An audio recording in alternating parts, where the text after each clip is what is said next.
রংপুরের পীরগঞ্জের বাবনপুরে শহীদ আবু সাঈদের কবর জিয়ারত শেষে পরিবারের সাথে সাক্ষাৎ করেছেন প্রধান বিচারপতি ডক্টর সৈয়দ রিফাত আহমেদ।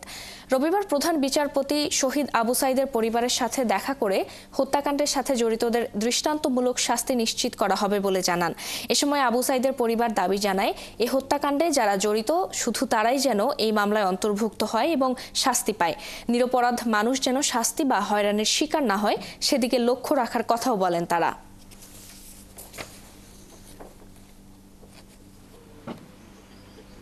অন্তর্বর্তীকালীন সরকার থাকা অবস্থায় আমরা আবু সাঈদ হত্যার সাথে যারা প্রত্যক্ষ এবং পরোক্ষভাবে জড়িত তার দৃষ্টান্তমূলক শাস্তি আমরা দেখতে পাবো।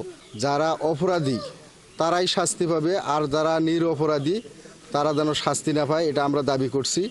তিনি আশ্বস্ত করছেন যে সঠিক বিচার সঠিক তদন্ত করেই তাদের এই শাস্তি হবে।